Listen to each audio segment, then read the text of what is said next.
If Utah wants to three-peat as Pac-12 champions, they must. You are Locked On Utes, your daily podcast on the Utah Utes. Part of the Locked On Podcast Network. Your team every day.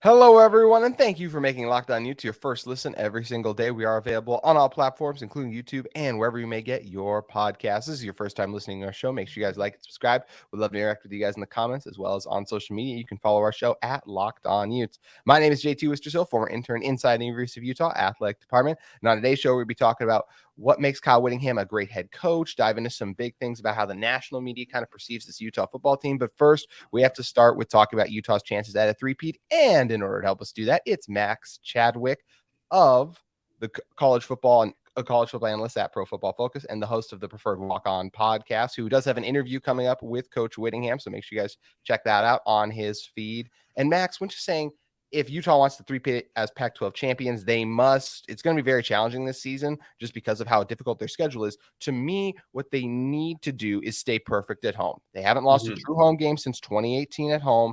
And you got not the most challenge. Their road schedule is what is really the more challenging part of the schedule to me. So games like the game against Oregon, the game against UCLA, Utah should be much better than Colorado this season, but Deion Sanders just don't want to like mess around with anything like that at the end of the season. To me, Utah needs to stay perfect at home to put themselves in position to make it back to the Pac-12 championship. But how would you answer if Utah wants to three-peat as Pac-12 champions? What do you feel they must do? So I feel one of the things they must do is have Cam Rising back as soon as possible. You know, when I talked to Coach Whittingham, I brought up Cam and I said, "What do you think? Like, is he going to be ready week one for that Florida game?" Because obviously, remember last year that Florida game was one of the best games of college football that year. And he said, "Man, it's like 50-50 right now." He's like, he's going to do everything he can. Obviously, Cam's got that mentality of, "Hey, I'm going to be on that field if I can help it." He's like, "It's not up to me. It's not up to Cam. It's up to the medical staff." So. He said, yeah, it's going to be 50-50 whether or not he's ready for the start of the season. So we'll see. But I think he's so critical, man. And I think, he's one of those quarterbacks in the Pac-12 that maybe he's not Caleb Williams. Maybe he's not Bo Nix or Michael Penix Jr. But I think he's still a really, really good quarterback, probably a top 15 quarterback in the country, honestly. So, they need him back ASAP, man, because he is the leader of that team. And, obviously ACL recoveries are always – a little finicky, and it happened in January too. So, usually it takes about 6-8 months ish. And September is at the 8-month, mark for him. So hopefully he's back then. But yeah, man, I think Cam Rising is really the biggest question for this team right now is whether or not, or when he will be healthy and be the starting quarterback once again for the Utes. Yeah. The hope is at worst he would miss the first game, the Florida game, which is going to be tough for Utah, but at the same time, so the Florida quarterback situation right now, I think it's why I still feel okay if Cam had to miss the first game, but it's a totally different environment than when you have to go down to Waco to take on the Baylor Bears in week 2. I think that's going to be one where you have to have Cam back. So it's going to be interesting to see. It's a good sign that he's already been practicing and throwing a little bit, but the situation we're going to have to continue to monitor as fall camp rolls on. And Max, I think another thing that makes this interesting for Utah is last year they were able to make the Pac-12 championship despite 2 losses in the regular season of Pac-12 play. That's something that I think is possible for them. Banking on it is never the greatest idea, but I think it's possible for them to do it again this year because, look, I just think Utah more than likely is going to end up going 1-2 in their overall in their games at USC, at Oregon State, and at Washington. And the reason I say I still think there's a chance that one to maybe even 2 teams makes the Pac-12 championship with multiple conference losses is just because how good the conference is this year. This isn't a year where the Pac-12 cannibalizes itself and there's a lot of bad losses. I think these teams will all look at them and when we're comparing their resumes late in the season, we'll be like, oh, they had 2 losses, but one of those was at Washington, a top 15. One of them was at Oregon, a top 15. That. I just think that's how it's going to come down with the Pac-12 this year. So I still think Utah will have a chance, even if they suffer multiple conference losses like last year, to make the championship game. I absolutely agree with that. I have to start putting together my predictions for the season for an article at PFF pretty soon. And I am thinking about putting USC in my college football playoff because I want to, put them in there and see Caleb Williams in the college football playoff. And I think they have a really good shot at doing it. The one thing that keeps holding me back, though, is like, man, that Pac-12 is loaded this year. And I'm really scared to pick any Pac-12 team to make the college football playoff because, like you mentioned, there are so many good teams. And I could see the conference once again cannibalize itself and kick itself out of the playoff just because they just keep beating up on each other. So, I definitely think there's a chance that a team that has 2 losses in the conference can make the conference championship game because, like you said, I mean, you got, when you talk about the Pac-12, everyone talks about USC with the reigning Heisman Trophy winner Caleb Williams. You got Bo Nix at Oregon, who's a top 5 quarterback in the country. Michael Penix Jr. and that amazing passing attack at Washington right now. He's a top 5 quarterback in the country. And everyone seems to forget that Utah is the school that has won the last 2 Pac-12 championships too. Oregon State, you mentioned before, that's a great team too. I think they're going to have a really good year. I think UCLA could be a sneaky, really good team this year if Dante Moore, the true freshman quarterback, lives up to the hype. So, yeah, man, that conference is loaded. And I really do see a scenario where, there's not a team that makes a college football playoff because there's never been a 2-loss team in the college football playoff. So, I could see it, though, where they just beat up on each other. And, yeah, Utah could sneak in there once again with 2 conference losses because I don't know if there will be a team in the Pac-12 this year that just runs the table and makes it to the college football playoff, even though the Pac-12 probably would prefer that to be back in the 14 playoff this year. But, yeah, man, that's why I am terrified to predict any Pac-12 team to make it because I think the conference, I mean, you can make a case the conference might be the second best or the third, at least the third best conference in college football this year. Yeah, with all the returning talent at the most important position in the sport, I think that's absolutely fair. And I 100% agree that it's loaded. It's going to make for a lot of fun games this season. And the one nice thing I will say about this schedule that Utah's to play with all these brutal road games and the non-conference one is included, like we talked about, hosting Florida week 1, you get an SEC team. And then week 2, you go to a Baylor team that's always tough and physical. It's going to be incredibly challenging what I'm about to say, Max. But if Utah were to somehow, let's say their only loss of the season was like, let's flip what happened to USC last year. Like if Utah's one loss was at USC or at like one of those Pac-12 schools, they're a one-loss conference champion. If they're somehow able to do that, I absolutely think the strength of schedule they have and the quality of opponents they play would lend them a spot in the 14 playoff, barring anything crazy in the other conferences. Oh, I completely agree. Yeah, I think a one-loss conference champion in the Pac-12, usually I'd be still a little on the fence for. Just be like, okay, like, yes, that they have a great chance, but let me see what happened in the other conferences first. This year, I mean, a one-loss conference champion, the Pac-12, like I said, I mean, that's basically on par this year, at least, with like a Big Ten champion that's a one-loss team or something like that. So, I definitely think that a one-loss conference champion can make the college football playoff this year, just because, like we mentioned before. I mean, this is a conference that not a lot of people like watching. Not a lot of, I should say, Heisman voters or anything like that, or maybe people make the AP poll like watching because remember that Christian McCaffrey year where I thought he should have won the Heisman. I think one of the biggest reasons why he didn't win the Heisman that year is because they played games at like 10 o'clock at night, and some of these Heisman voters like 65 years old, and they're like, I'm not watching that. I think this year, though, they're going to be like, listen, we have to watch it this year because, like you mentioned before, you got 3 of the top 5 quarterbacks in the country. You got Utah bringing back Kyle Whittingham. Told me he thinks this is the best team he's ever had this year. I think this is a conference that is going to force people to watch it, even though a lot of people might be like, oh, I love watching the Big Ten and SEC. You got to watch the Pac-12 this year because it is going to be one of the most electric conferences in college football. It definitely will be, and I'm glad you brought up Kyle Whittingham because we're going to be talking about what makes him a great head coach in 1 second. But first, I want to talk to you guys about our friends at LinkedIn Jobs. These days, every new potential hire can feel like a high-stakes wager for your small business. You want to be 100% certain that you have access to the best qualified candidates available. That's why you have to check out LinkedIn Jobs. LinkedIn Jobs helps you find the right people for your team faster and for free. It's super easy to set up a LinkedIn profile, and there are tons of great candidates out there ready to work for you today. It's really easy to set up your job post. You just go over and add your job to the purple hashtag hiring frame to your LinkedIn profile to spread the word that you're hiring. Simple tools like screening questions make it easy to focus on candidates with just the right skills and experiences, so you can quickly prioritize who you'd like to interview and hire. That's why small businesses rate LinkedIn Jobs #1 in delivering quality hires versus leading competitors. LinkedIn Jobs helps you find the qualified candidates you want to talk to faster. Post your job for free at linkedin.com/lockedoncollege. That's linkedin.com/lockedoncollege to post your job for free. Terms and conditions may apply. All right, Max, coming back into this one. As we mentioned earlier, you are the host of the Preferred Walk-On podcast, and very soon you'll be, or depending on when this comes out, you will have dropped your interview with Coach Whittingham now. And just when talk about what makes Kyle Whittingham a great head coach, I just think there are a multitude of things, right? I think he does a great job with his game management. I think back to the game against Oregon a couple years ago, burning that timeout, giving Britton Covey the opportunity in that game at Utah against the Ducks, who were the third-ranked team in the country at the time, to return a kick to the house. Then I just look back at just year in and year out how consistent his team and how respected his team is across college football. They consistently run the ball so effectively. He's always made good decisions, it feels like, when it comes to coordinators and position coaches, where Utah gets the best out of their guys. I just think he's really one of the best college head coaches at leading a program overall and putting others in position to succeed. But having spoken to him, what did you come away most impressed with? And what do you think are some of the best qualities that make him an elite college football head coach?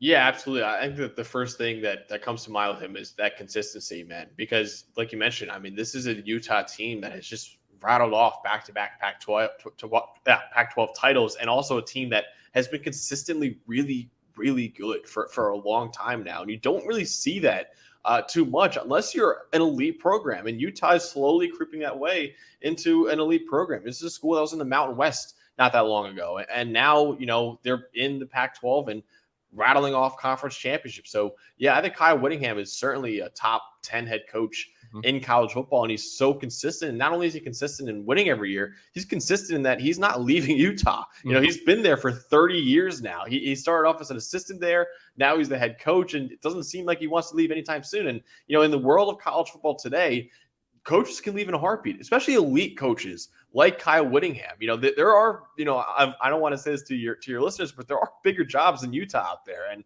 I'm sure a lot of other bigger schools that would look at Kyle Whittingham and say, hey, we want that. We need that consistency here as our head coach. Like Texas would love that consistency right now, or other schools like that. And I'm sure there's been, people approaching him and his agent say, hey, we'd be interested if you'd be interested. And he'd probably go, no, I'm not, man. I'm sorry. So, yeah, I love that. I love a coach staying with the program that long. I asked him about staying there. And he's like, oh, I love to ski. And this is like, you can't really find skiing too much better here. And he goes, and obviously the school here is phenomenal too. So, yeah, man, he's been there for 30 years. I don't think he's ever going to leave there. I don't think Utah's ever going to fire him either. It seems like a guy who's going to go out in his own terms, which I think is awesome. Yeah, I think he's just as consistent as they come in college football. And in an age where consistency is not all the way there, I mean, look what's happening with the Pac-12 conference right now. It is a nice change of pace to have a coach that you could just count on every single day. It definitely is. And you know what, to your point, just about just college football in general, because it is changing so much, not just with what's going on with the Pac-12, but just in general with recruiting and how it all works. It does amaze me that someone of Kyle Whittingham, who's been at this for so long, is succeeding and having some of the best years he's ever had. I look at kind of what's going on in Iowa right now, right? Like they got the issue, all the issues kind of going on there where they haven't had their best years recently. Another coach who was one of the longer tenured ones, like a Gary Patterson, he's no longer at TCU before. And here's Kyle Whittingham still thriving, having some of his best seasons. I just think that ability to adapt and just adjust to today's athletes, because Max, as you know, athletes today are so different than they were even 20 years ago when he first became, or when he was first working on the staff, or even like 10 years ago when he was kind of still getting settled in as the head coach a couple years into the job. So I just think that ability to adapt is something that has so impressed me about Coach Whitt, and has allowed him to continue to thrive while a lot of his peers who entered college head coaching around the same time have at least tailored off a little bit.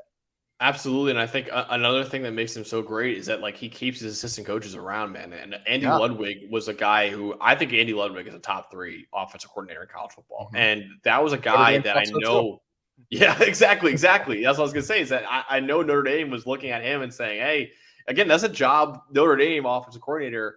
Again, unfortunately, I don't want to insult your viewers, but like, that's a bigger job than Utah. And yet he stayed because he knows what he has in Kyle Whittingham. He knows how great of a coach he is and how great of a guy he is to work for. So, yeah, I mean, Coach Whittingham told me, he goes, man, I think one of the best things we do here at Utah is we don't bring in the 5-star players really ever, but we get these 3-4-star players and we turn them into 5-star players. So, yeah, I think their talent development at Utah is unbelievable, which is why I think they'll never really see a major drop-off, because some schools you see maybe not have the best recruiting class after like a couple of years, and then they take a huge cliff dive because it really is dependent on getting the best athletes there. Utah doesn't really get the best athletes in the field, but yet they consistently churn out great football teams every single year because even though they are not the best recruits coming out of high school, Kyle Whittingham and his staff are going to turn them into really, really good college football players and eventually NFL players too. So, yeah, I mean, Coach Whittingham, like I said, is as consistent as they come, and I think he is certainly a top 10 coach in college football. Max, any guesses on what Devin Lloyd and Brant Kuithe star-wise were when they came to Utah? Oh, Lloyd, I know was low. I actually remember looking at. I think was Lloyd even ranked? Was he? I believe he was a 2-star guy. I think him and Kuithe were both 2-star guys. Kuithe, now one of the best tight ends in college football. I think a lot of people have forgotten that just because of the injury last year. And then you look at what Devin Lloyd did, just coming into his transformation over the few years. Devin Lloyd was even a part of that 2019 Utah team with Tyler Huntley. That was pretty good. And a couple years later helps them capture their first ever Pac-12 championship. So it's a huge credit for Utah for identifying the guys who are willing to put in the work and come in. And just in general, you just mentioned like when you have the right view for guys, I think that leads to recruiting the right types of players. So now when you're winning more and you're getting more Pac-12 championship, that opens your access to players with higher ceiling. I think that's why I'm personally really excited about the players that Utah is bringing in, even though in the past, Utah has beaten some of these teams that bring in higher recruiting classes for them. I just think I just trust the people that are bringing in these talented players. That's one of the reasons I feel so good about the position that Utah's in the short term and long term future through. But I am curious, Max, after talking to Coach Whitt, what was something that really surprised you about Coach Whitt that you just didn't expect to learn, or just in general just surprised you about him after the interview? I want to take a brief moment to talk to you guys about one of the sponsors of today's episode, UCCU. Learn and Earn, the UCCU mobile banking app that pays your entire family to learn about money. Kids look to parents to become financially literate. Parents don't always know the answers. Learn and Earn breaks down financial topics into fun, bite-sized, and educational games like quizzes and trivias. Every time a family member completes a topic, they earn points that occur and can be redeemed for gift cards to stores like Amazon, Apple, Sephora, Walmart, Nike, and more. There is age-appropriate content for every member of the family who can compete against each other and track their progress on leaderboards. Learn and Earn is inside the UCCU mobile banking app, so play it anytime, anywhere. The more you play, the more you learn. And the more you learn, the more you earn. Learn and Earn, part of UCCU's award-winning Be Money Smart Youth Banking Program, helping kids, teens, and parents have fun while becoming more financially literate together. UCCU, love where you bank. I think one of the things I loved about the interview was they still have a chip on their shoulder, man. They really do. And I said, Coach, you have a target on your back right now. You're the reigning back-to-back Pac-12 champions. Like everyone in the conference is looking at you. And he goes, yeah, that's the position we want to be in. But we also feel like we have a chip on our shoulder too. He's like, there's still so many people that obviously love talking about USC and Caleb Williams and Bo Nix and Michael Penix Jr., all these other schools that seemingly are more exciting, at least to a lot of people. He's like, but we're still the Pac-12 champs, and they got to go through us. So I think I was pretty fired up from my interview with him, and I can see why his players love playing for him too. Is even though everyone in the conference is looking at Utah as a team to beat, it does seem like a lot of the media and maybe a lot of college football fans are more excited by other teams in the Pac-12. And he goes, man, I just they're gonna try to prove them wrong again, and they're gonna try to say, hey, you might be more excited by these teams, but we're still the best team in the conference right now. And he still has a huge chip on his shoulder, and even though he's a team to beat right now, he still has that underdog mentality.